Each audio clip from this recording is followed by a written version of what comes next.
Okay, well, good evening.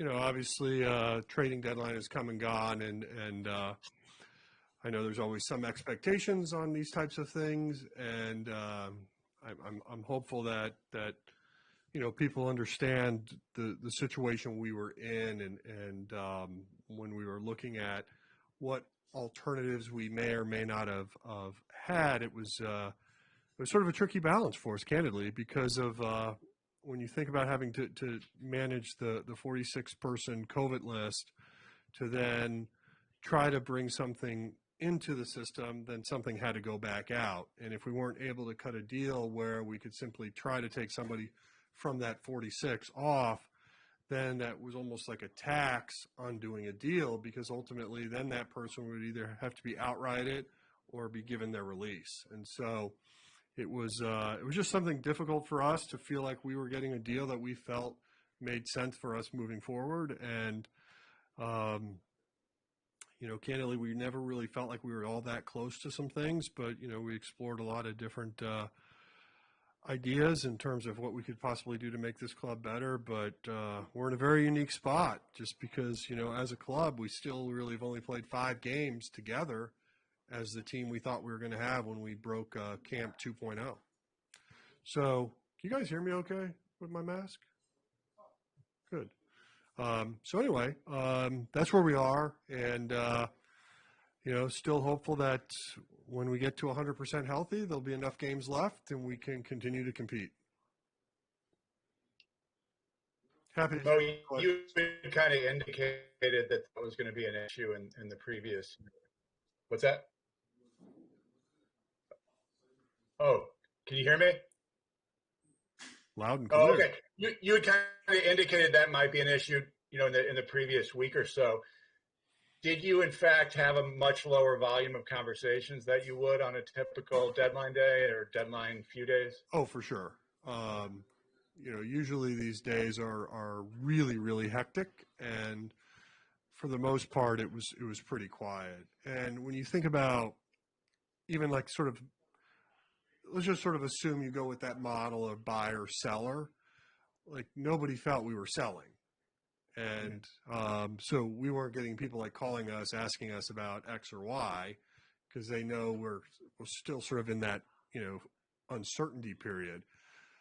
Ideally, the trading deadline would have been 2 weeks from now, right? Because then we would have had a little bit more certainty of where we are. But unfortunately, we can't control the clock, and here we are.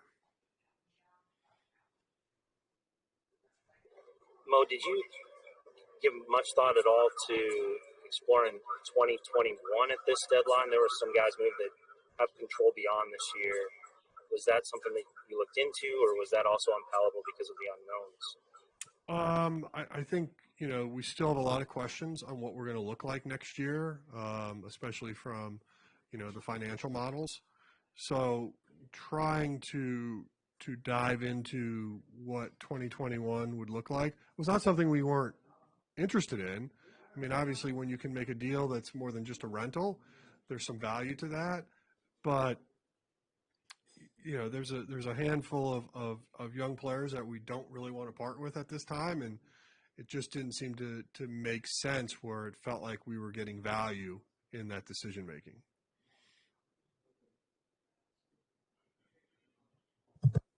And Mo, what message do you hope the clubhouse takes from this trade deadline, where you kind of, kept the club together and didn't make a move? I don't know if there's like a quote message to the clubhouse. It's not like perhaps normal years. I mean, I think like everybody sort of understands there were just a lot of odd dynamics, and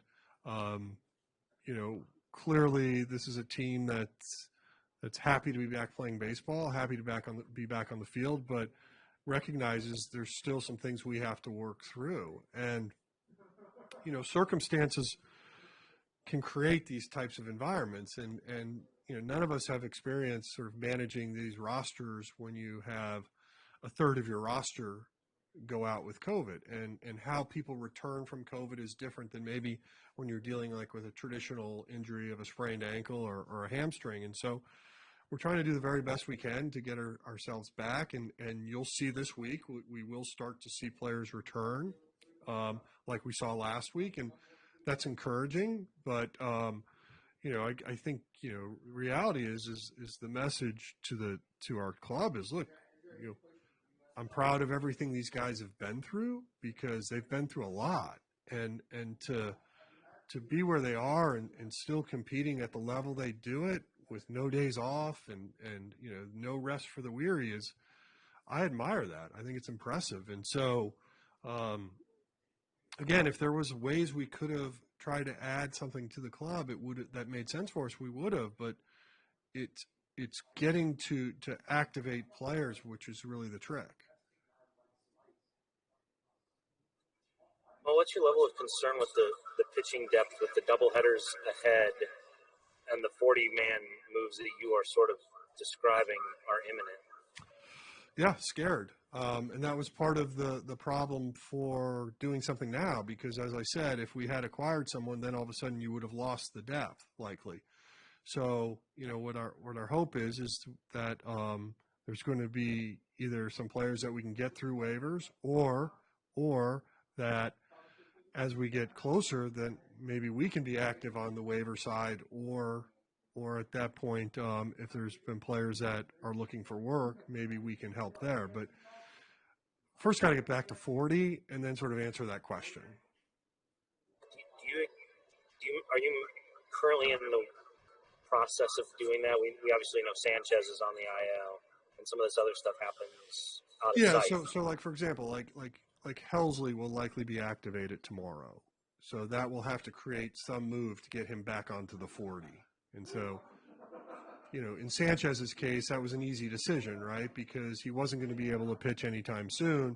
So moving him off that roster, we were able to do without having to expose somebody on waivers. But it's, at some point you're going to run out of those options, and you're going to have to start going through the waiver options. I just didn't. What I guess I kind of wondered, is today a day to have done that as people look elsewhere to fill their roster? You mean tried to have moved some people off of ours? Yeah. Well, we did. We tried, but yeah, okay, that's what I'm asking. Yeah. But we were unsuccessful. Mo, throughout the spring and the winter as well, there was conversation about left field, and the conversation focused on Tyler O'Neill and Lane Thomas, wanting to see those players get a chance. Lane obviously had the COVID situation. Tyler has been here throughout the year. Dylan is here now. Tommy Edman is playing left field today and yesterday, and Schultz has been pretty clear that might be the lineup moving forward here. Can you sort of talk about what you maybe have evaluated in those two players and how the organization has landed on where they're at now? Well, my opinion really hasn't changed on that. It's still been a pretty short sample size that we have right now. But, you also have to try to balance out with trying to have success. But, right now when you're looking at outfield production, it hasn't been what we had hoped for. I mean, you pull everybody out of that equation other than Dexter, and from an offensive standpoint, we're not where we need to be. And so I think what you're going to see is trying to find someone to get hot and to do that. But, from an evaluation standpoint, I think, we're in a unique situation. So, my hope is that guys are still going to get opportunities out there to see what we have. So then we can have a true strategy, and one that we can then chase this off season if we feel like we have to go external to answer what we need to look like.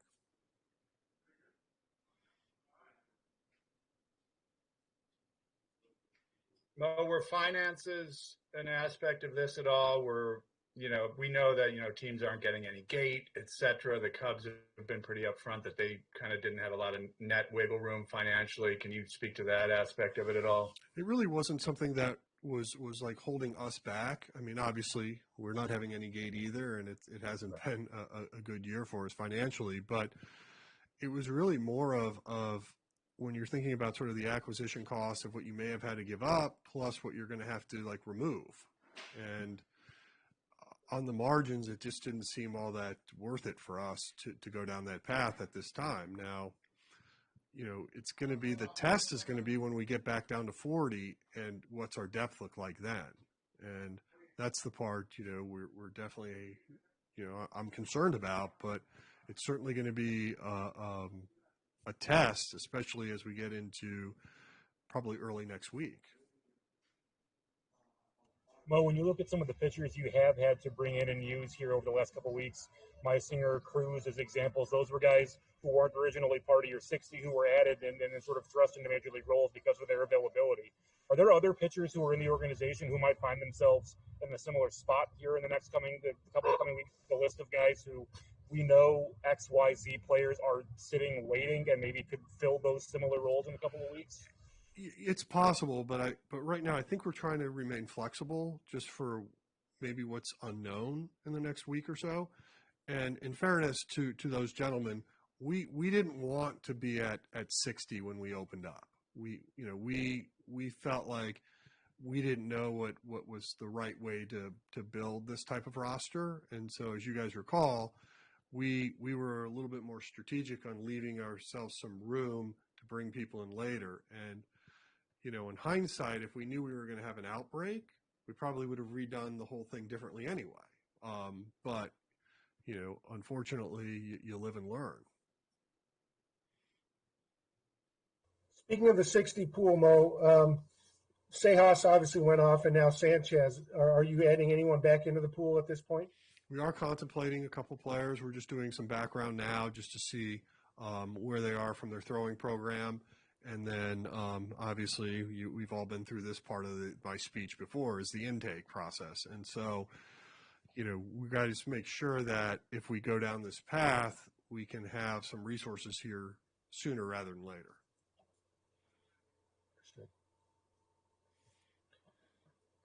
Who's on your Go ahead, Derek. Mo, who's on your taxi squad this trip? Taxi this trip, we now have Nagowski, we have Raul Ramirez, we have Krismat, and I think that's it because then the rest of the guys are on the IL, but are close to coming back. Thank you. Jose Godoy as well, Mo? I did not. He's not here. Mo, in general, how did you find this trade deadline? I know the industry writ large was wondering how it would play out. You get an inside view of it. What did you make of it for baseball as a whole? I think it showed that there's a lot of uncertainty. There were some names of some players that are having a lot of success right now that didn't get moved. And I would imagine it was a little bit of a trial balloon to see what the ROI might be or return on a deal would look like. But clearly some of those names didn't get what they were hoping for. And I think like the true, more blockbuster type deals are it's difficult because a lot of these prospects that might have been moved in maybe a normal year just aren't playing. So I think that created some difficulty as well.